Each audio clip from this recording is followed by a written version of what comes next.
দুটি পাতা একটি কুড়িতে স্বপ্ন বুনছেন নীলফামারীর কৃষক। কৃষি অফিসের তথ্য বলছে জেলায় এবছর চা চাষ হচ্ছে ৬৩ একর জমিতে। তবে চাষিরা বলছেন প্রক্রিয়াজাতকরণের ব্যবস্থা না থাকায় ন্যায্য মূল্য পাচ্ছেন না তারা। বিস্তারিত জানিয়েছেন সহকর্মী আব্দুর রশিদ শাহ। নীলফামারী কিশোরগঞ্জে চা চাষের জন্য বিখ্যাত বলা চলে। নীলফামারীতে আগে যেমনটি সমতল ভূমিতে হয়েছিল, এখন নীলফামারী কিশোরগঞ্জের বিভিন্ন জমিতে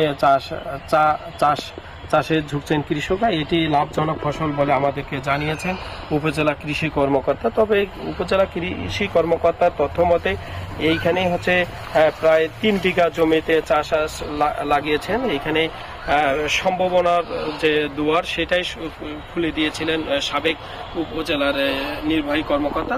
এরপরে হচ্ছে সরাইসিটি প্রায় ৬৩ একর জমিতে চাষ করছেন বলে আমাদেরকে জানিয়েছেন কৃষি কর্মকর্তা। তবে কৃষকরা অভিযোগ করেছেন যে এখানকার চা পাতা অনেক রসালো এবং সুস্বাদু হওয়ার কারণে এখানে চাহিদা ব্যাপক আছে। তবে এইখানকার যে চা পাতা তারা এই কিশোরগঞ্জে বিক্রি করতে পারে না। কৃষকরা অভিযোগ করেছেন যে যদি সরকারিভাবে যে কিশোরগঞ্জে যদি এইখানে মেশিন থাকে বা করে সরকার বসানো হয় তারা কৃষকরা লাভবান হবেন বলে আমাদেরকে জানিয়েছেন।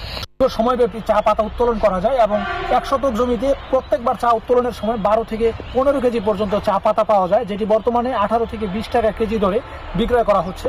নীলফামারী জেলায় কোনো চা ফ্যাক্টরি না থাকায় কৃষকরা পঞ্চগড় জেলার বিভিন্ন ফ্যাক্টরিতে গিয়ে এই চা পাতা বিক্রয় করে থাকে। আমরা লক্ষ্য করেছি যে যেহেতু চা চাষে লাভ হচ্ছে, সুতরাং কৃষকরা এই কারণেই চা চাষের দিকে ঝুঁকছেন।